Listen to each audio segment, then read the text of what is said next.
I think a lot of people agree that the perfect beverage pairing for a New York slice is a Coke. But what if I make some pizza dough that uses Coke instead of water? That's exactly what I did. Let's find out what it tastes like.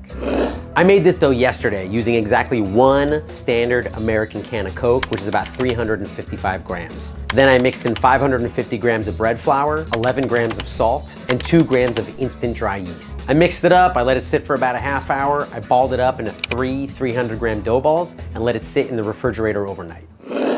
First thing we're gonna do is add the secret ingredient, can of Coke. I've got this on a scale just so I can double check that it really is 355 grams.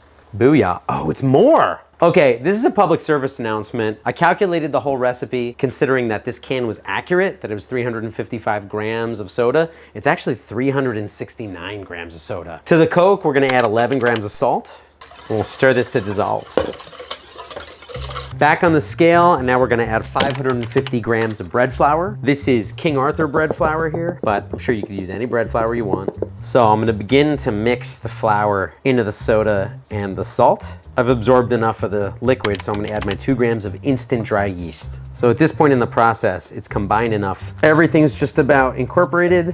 So once all the flour is incorporated, I'll do it the way I do any other dough. I let this sit for about 20 minutes so it can fully hydrate. Just like with any other dough, as soon as I have all of the liquid incorporated into the flour, I'm gonna cover it and let it sit for about 20 minutes just so the flour can fully hydrate.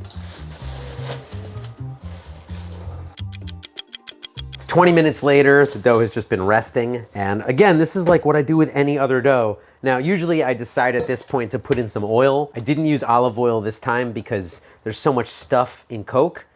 I didn't think we really needed it. So speaking of kneading things, now it's time to knead the dough. And this dough looks darker, it looks really malty. And at this time, we're just kneading this until it gets close to smooth. The reason I don't need it to be totally smooth is because we're gonna do another 20-minute rest before we ball it. I'm getting a little concerned just because as I'm kneading this, the dough is kind of coming apart more than it normally would have. Like with my normal dough, it doesn't stick to my hands quite as much as this.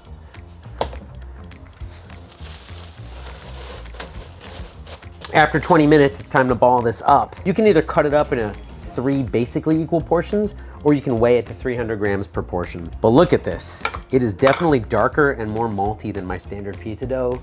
That's the Coca-Cola difference. 300, 250, 300, okay. I ball this up the way I ball up any pizza dough. Smooth side toward you, fold the 2 sides back, push the 2 sides together and pinch. You do this 5 or 6 times, and then you seal up the gaps. Press it onto the table, give it a little turn. So you're gonna store these in sealed, lightly oiled containers in the refrigerator overnight. Just take them out of the fridge about an hour to 3 hours before you're ready to use them. If it's a really hot day, humid day, 1 hour. If it's not, 3 hours. Always Coca-Cola. So here we are the next day. Here's the dough. It smells really tart. Now, Coke has a bunch of sugar in it, so there's no reason to add sugar to your dough. I also reduced the amount of salt in my dough from about 2.5% to 2%. Pizza dough nerds know what I'm talking about. Gotta keep the salt in check. My assumption with this pizza is that it's gonna come out a little bit more malty looking, a little bit darker because of the sugar. So far, the dough doesn't look terribly different from my standard dough. It feels pretty good. If you're gonna put your peel down on the surface, make sure that there's no flour on it. Otherwise the flour is gonna go onto your baking steel or your pizza stone. Burnt flour, bitter crust, bad day. Okay, let's do a sauce on top pizza. We'll start off with some cheese, starting around the outsides as always. This is low moisture mozzarella, and today I'm using a blend of part skim and whole milk. I'm under cheesing this a little bit because I'm also gonna add some fresh mozzarella, just for some textural and visual variation. When I'm saucing on top, I like the accuracy of like a large spoon rather than a ladle. Always hold the sauce directly over the pizza, so if something drips out, it doesn't drip onto the peel, because that's gonna end up dragging your dough. Okay, I'm adding just a little hit of black pepper, the tiniest pinch of oregano. Pulling it out ever so slightly just to give it some nice shape. Okay, and we launch. All the way to the back. And now we wait, give it like 6 to 8 minutes. Okay, just under 8 minutes.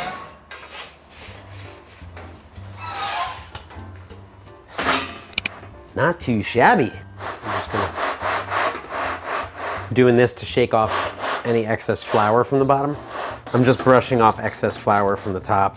Let's also do a little olive oil around the edge. Woo! Beautiful. I'm kind of embarrassed at how excited I am right now. You know what I mean? God, it looks really good. Okay, so quick inspection. Underside looks good. Kind of a little muted. Like, I'm not a huge fan of these little swaths. Fully baked, looks good. Not a huge rise on the side, but that might be my fault. Oh, but actually nice texture. You can give it the semi-fold and it holds up. Huh. Whoa! Whoa! Oh no, it's the rosemary, sorry. I'm tasting the rosemary. It does not taste like Coke, but there's a malty sweetness to it that I don't usually get from my dough because I don't usually use sugar, but there's a bunch of sugar in Coke. Oh, I love this. I'm scared about how much I love this. That right there is some good crumb structure.